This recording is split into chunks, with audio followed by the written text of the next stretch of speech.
Salut à tous, nouvelle vidéo et là on fait rien dans le bon ordre. On a décidé de faire tout à l'envers. On va commencer le plaquage du cellier parce que je sais pas vous mais moi ça m'énerve toujours quand je vois des vidéos là les mecs ils mettent le chauffe-eau, ils mettent tout et au final il y a après pour faire les bandes, faire l'enduit, la peinture, c'est une galère. Donc nous on va plaquer toute notre cellier là où on doit accrocher nos éléments techniques. On va tout finir mettre en sous-couche au minimum. Et après, comme ça, on pourra mettre les lecs, la plomberie sur un mur propre. Allez, let's go!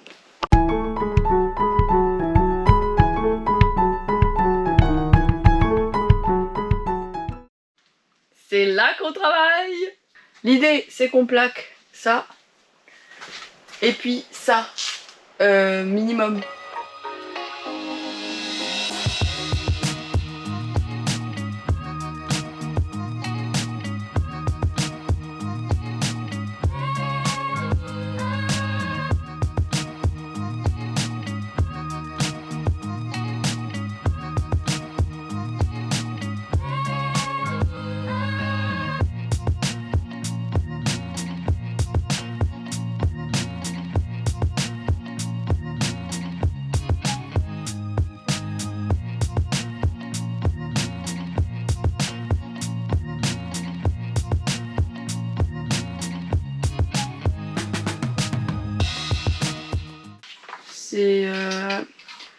C'est une visseuse à placo.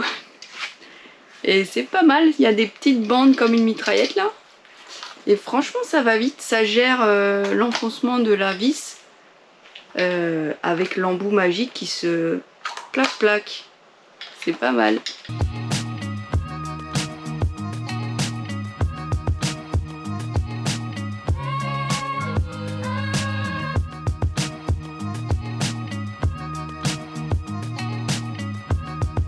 En fait, dans le bois, vu que des fois le bois il est plus ou moins dur, des fois la vis elle s'enfonce pas très bien dans le placo.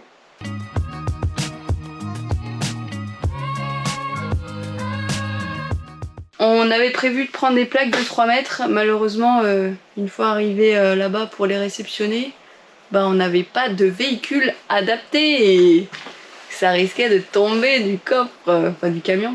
Pour éviter que le son il passe par les plafonds, vu que c'est la pièce technique, il y aura quand même pas mal de bruit. On voulait mettre les cloisons jusqu'en haut.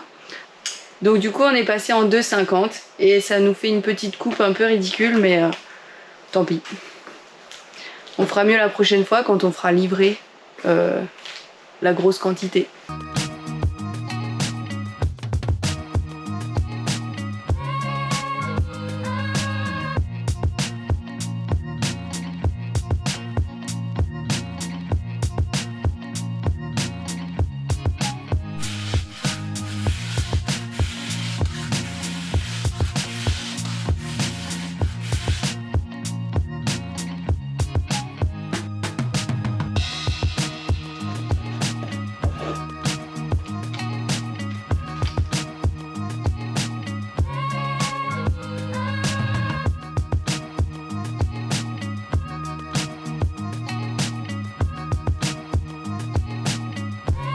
Bon, vous avez vu, on a commencé à plaquer cette pièce. On l'a terminée, ça y est, c'est finito. On va passer bande, enduit, etc.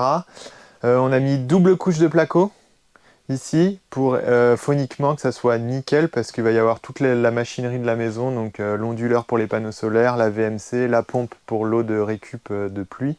Et là, on va s'atteler, on a fait plein de trucs aussi, des petites merdes là, l'étanchéité au niveau des plénums qu'on n'avait pas fait. On a terminé au niveau du couloir de la chambre aussi. Voilà, on a terminé tout ici, on n'avait pas terminé, on avait un peu laissé en attente. Et donc là, on va passer à l'étage. On a les sous-pentes à faire le raillage bois au niveau du bas des pentes de toit. Et derrière, comme ça, tout sera prêt pour tirer les lecs et la plomberie. Alors là, on prépare nos vides techniques pour la partie verticale des sous-pentes de toit là. Là, on coupe des sections de bois qu'on va venir apposer ici là sur les montants. Donc on les sent sous le doigt. Alors comme vous avez vu, tous nos vides techniques, on les a mis horizontalement, normalement. Là, le problème, c'est qu'on n'a pas de quoi s'appuyer derrière. On a une grande bande, là, à peu près de 30-40 cm, où il n'y a pas d'ossature derrière, c'est que de la fibre de bois. Donc on ne peut pas se fixer sur la lisse. Là, on se fixe sur rien. C'est pour ça que du coup, on a choisi, on va faire les vides techniques verticaux. Et puis on mettra la plaque de plâtre horizontale et on vissera tous les 50, donc on va les espacer de 50 cm. Voilà, c'est la solution qu'on a trouvée judicieuse.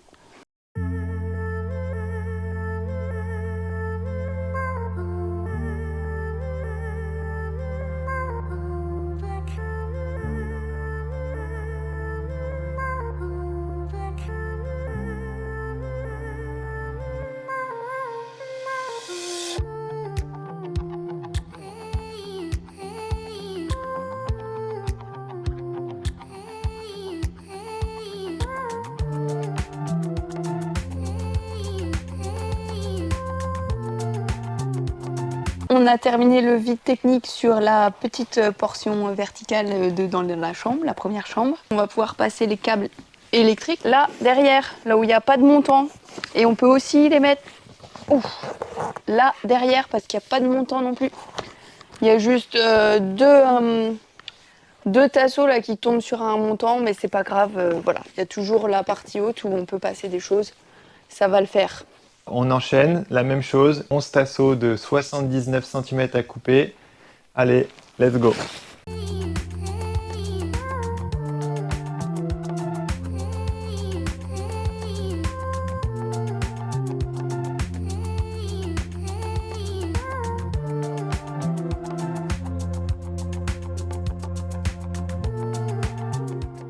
Alors là, on est parti pour le chantier dégriseur du bois de la ferme. On va se tenter ça aujourd'hui, il fait pas trop chaud. On a fait un test, je vous montre ça. Alors, je sais pas si on va bien voir, mais là c'est la partie qu'on n'a pas traitée, enfin qu'on n'a pas dégrisée. Et là en bas c'est la partie qu'on a dégrisée. Je sais pas si ça se voit. Là on voit bien la délimitation là. Tac. Entre partie non dégrisée et partie dégrisée. Donc ça marche quand même. Et après l'idée c'est de saturer, de mettre un saturateur sur tous les bois.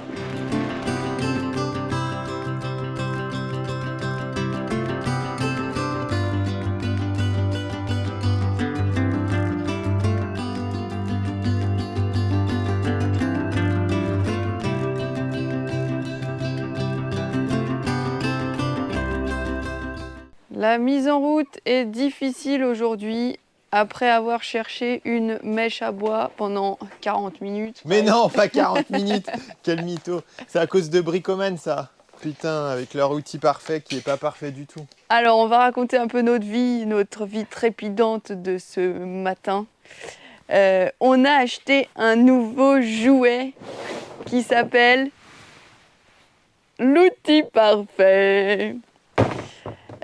En ouvrant notre méga boîte, on était tout excités. Et là, au désarroi, au désespoir, une des lames était cassée dans le paquet fraîchement ouvert. Et du coup, on a dû faire un petit aller-retour voilà, chez Bricoman, pour tout vous dire, pour se faire échanger le truc, quoi, le kit. Donc tout est rentré dans l'ordre. Maintenant, on va pouvoir redémarrer. Programme du week-end, je passe le micro à notre envoyé spécial, Yo-Yo. Non mais j'ouvre les volets d'abord. Parce que là, on voit rien du tout. Vivement qu'on ait électricité dans cette maison. Programme du jour, traversée de VMC au niveau du toit. Donc on va prendre tuyau de 160, notre fameuse tuile que vous avez vue. D'ailleurs, vous l'avez vue.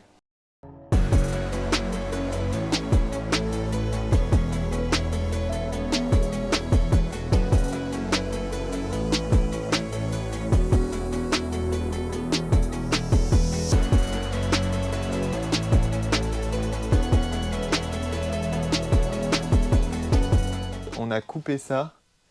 Voilà, parce qu'on a une traversée de toit qui est un peu souple, comme ça. Et on s'est dit que si on mettait une tuile en dessous, c'était quand même hyper plus stylé. Voilà.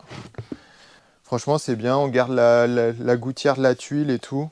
Je pense que ça va être bien. On va voir. Donc, voilà, les volets sont ouverts, il fait jour. Et on va passer sur le toit. Alors, dans un premier temps, on va quand même déterminer l'emplacement final de notre moteur de VMC double flux.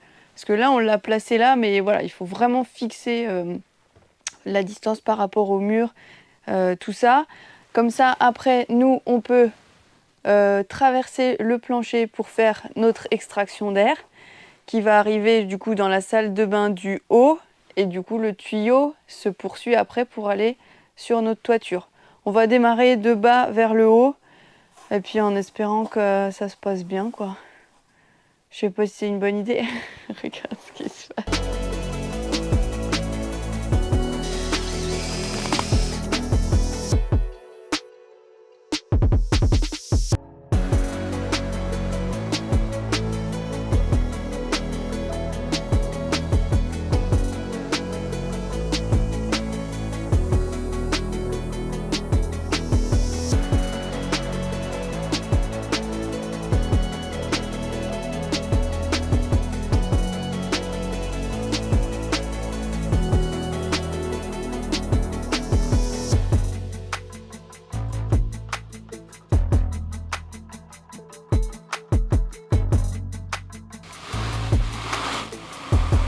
Ça passe.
Donc voilà le chapeau de sortie de VMC qui va aller en toiture.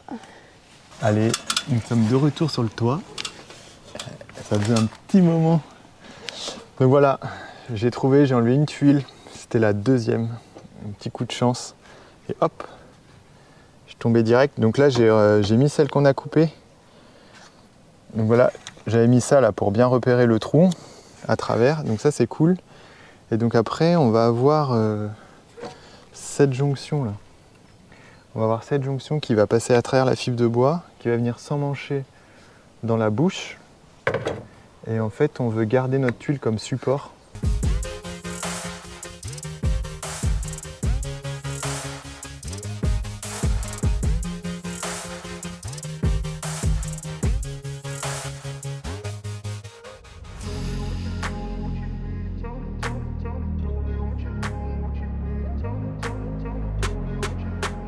Voilà notre arrivée de toiture. Donc ça, c'est un raccord flexible. Donc c'est ce qui fait la jonction entre la bouche de toiture, la sortie de toiture. Ça passe dans notre toit de 320 d'épaisseur isolée. Et ça sort là, à l'intérieur de notre maison. Ces tubes-là, ils vont venir descendre à travers le plancher.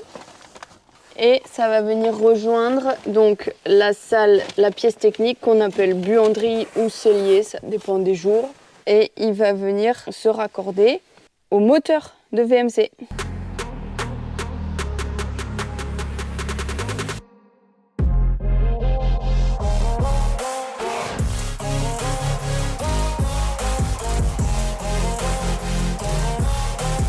Donc il y a des petits raccords en plastique là qui permettent de faire la jonction entre chaque élément polystyrène là de 1 mètre.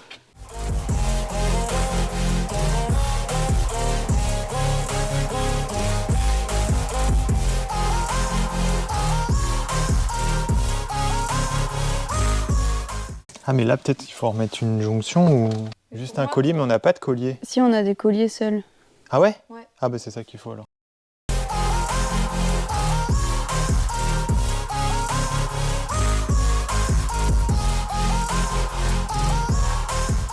Les amis, je m'apprête à faire un truc de fou. C'est percer le pare-vapeur et le mur pour passer le tuyau de VMC. Ça va être chaud.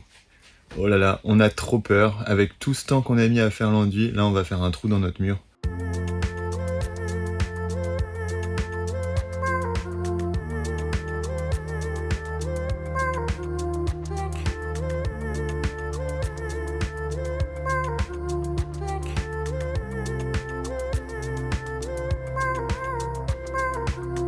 Voilà notre petite entrée d'air de VMC. Ouais. Que nous allons placer sur la façade. Je vais percer la façade. Je vais me servir du multi-tool. On a acheté un espèce de petit truc diamanté pour la faïence. Comme ça, je vais tourner tranquillement sur le ravalement. Parce que j'ai pas envie d'abîmer le crépi. J'ai un peu peur là. Allez, let's go!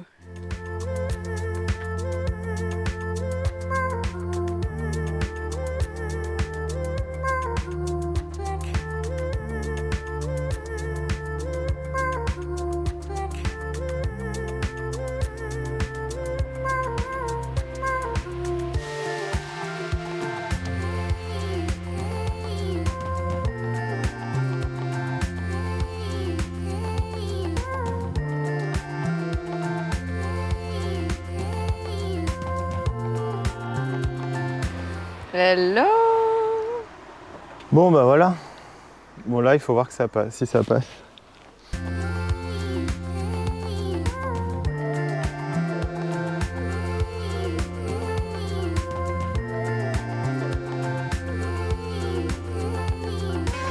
Évidemment, si c'était pile poil à la bonne dimension du premier coup, ce serait trop facile. Donc là, on est en train de reprendre un peu les contours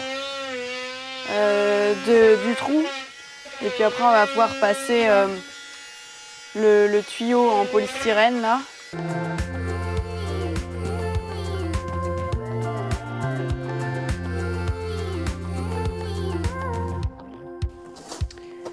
Bon, bah voilà, j'ai coupé ma portion. Au final, on a coupé au cutter. On se demandait un peu comment ça allait se comporter. On se disait peut-être à la scie à métaux ou au fil chaud. Mais comme on en a pas, bah, on a dit que non, pas au fil chaud.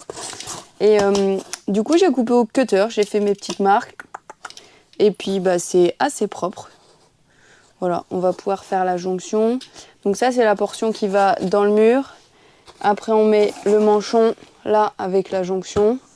Et après, du coup, la portion verticale, elle ira au moteur de la VMC.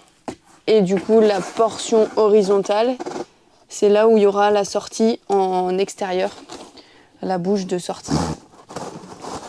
On met tout ça en place.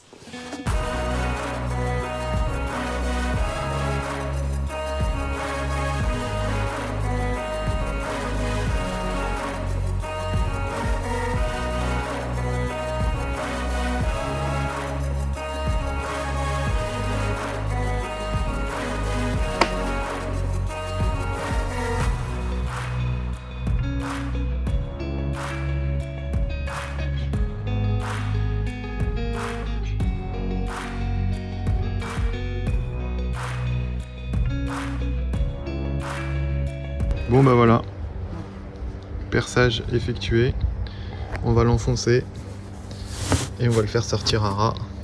Donc là c'est un peu juste, mais on a fait exprès, c'est pour que ça soit bien jointif. Et après on va mettre un coup de mastic thon-pierre. Et ensuite de toute façon on verra plus la coupe puisqu'on a la bouche de sortie. Encore. Encore. Encore.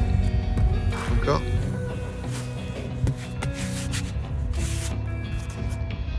Voilà, donc là ensuite, mastic ici, et ça sera bon. Bon bah voilà, on n'a pas trop filmé, on a fini l'étanchéité ici, c'est nickel. Et là ça c'est fini, et je vous montre dehors.